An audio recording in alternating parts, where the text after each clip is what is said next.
Տիկին Վարդանյան, այս տեմպով դուք շուտով արդեն հաց ուտելն էլ կորոշեք ով հաց ուտի եւ ով չուտի, ով ջուր խմի, ով չխմի, դուք ով եք, որ ասեք, ինչի եք եկել, ով եք ընդհանրապես, չէ, ես ուզում եմ հասկանամ, էլի, դուք ձեզ իրավունք եք վերապահում, ով եք դուք, տեսեք, ասում են քննարկում է հրավիրվում, լսեք, նախ կարճ քննարկում է սա, այսինքն ելույթի հնարավորությունը առավելագույնը 2 րոպե է, Պարլամենտում նման կարևորության հարց բերել 2 րոպեում եւ ակնկալել, որ բոլոր մանրամասնություններով կքննարկվի, առնվազն աբսուրդ է, դրա համար է նախատեսվում, որ օրենսդրական նախաձեռնությունը հանրային լայն քննարկում է անցնում, լայն քննարկում, լսում են բոլոր տեսակետները, երկրորդը, դուք ասում եք,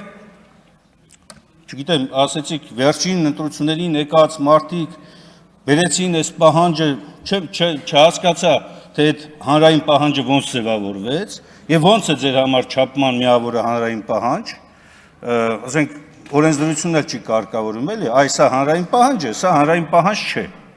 Ինչ որ քանակություն է, որակական կազմ է, ինչն է հանրային պահանջը։ Սոցիոլոգիական հարցում եք արել, նույնիսկ ձեր նախընտրական ծրագրում այդպես բան չկա։ Իսկ եթե անգամ հիմա կապեք ձեր նախընտրական խոստումների հետ, ապա դա առնվազն օգոստոսի 2-ից հետո առնվազն նախաձեռնեիք, ոչ թե հիմա։ Եվ ի վերջո, շատ հստակ է, որ այն վարքագիծը, որ դուք հիմա ցուցաբերում եք, հատկապես այս հետընտրական շրջափուլում, ոչ միայն ագրեսիվությունը տանում է գագաթնակետի, այլ դուք պարզապես ասում եք քաղաքացի, դուք մեր համար չկաք, մենք ոնց ուզենք տենց ենք շարժվելու, ումը կուզենք թողենք, ումը չենք ուզի չենք թողի։ Հիմա երևի քննարկման շրջափուլում ավելի մանրամասնություններ կներկայացվեն։